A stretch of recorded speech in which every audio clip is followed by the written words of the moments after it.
Hali gani mwanafamilia wa channel tupendwa hii hapa ya Kileo Media. Kama ndo mara yako kwanza, basi nikusihi usisahau kusubscribe, kulike, kushare pamoja na kucomment, kwani ukifanya hivyo utakuwa umejiweka katika nafasi nzuri ya wewe kuweza kuenjoy na kufurahi pia katika channel tupendwa hii hapa ya Kileo Media. Sasa siku ya jana bwana mkubwa Diamond Platnumz tumeweza kuona ni namna gani ambavyo alivyoweza kuperform kule jijini Mwanza. Sasa kuna moja kati ya video ambayo sasa hivi imekuwa ikisambaa sana mitandaoni, jambo ambalo limewafanya watu wengi kuweza kushangazwa na hiki ambacho kinachoendelea, na tumeweza kuona bibie Zuhura ameweza kukasirishwa sana baada ya klipu moja kuweza kusambaa ikimuonesha mume wake akichezewa na mwanamke mwingine. Hili jambo limeweza kumuumiza sana, na tumeweza kuona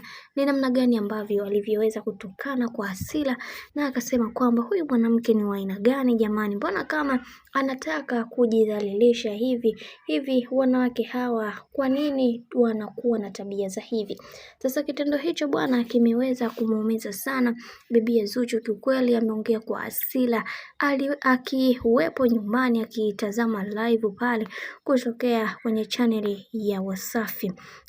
Na pia tumeweza kuona aliweza kufoka kwa kiasi kikubwa, lakini mwenza wake aliweza kumsihi sana na kumwambia kwamba hile ni kazi, hivi anatakiwa kuweza kutulia, maana kila kitu kinakwenda kwa mikakati na mifumo iliyo bora. Sasa aache yale yanayoongeleka au yanayotazamwa kwa kipindi kile, na anatakiwa kuweza kufocus na mambo mengine, kwa sababu kuna vitu vingi ambavyo vinavyoendelea katikati yake.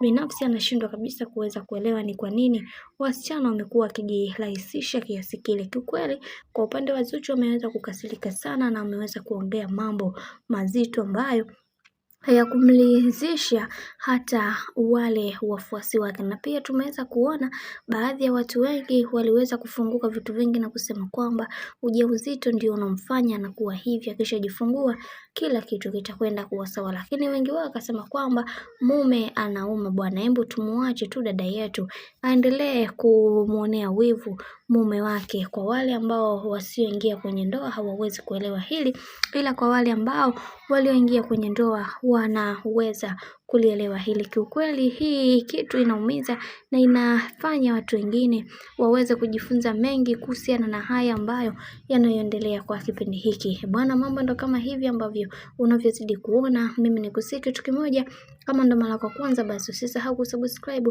kulike, kushare pamoja na kucomment, kwani ukifanya hivyo utakuwa umejiweka katika nafasi nzuri ya wewe kuweza kuenjoy na kufurahi pia.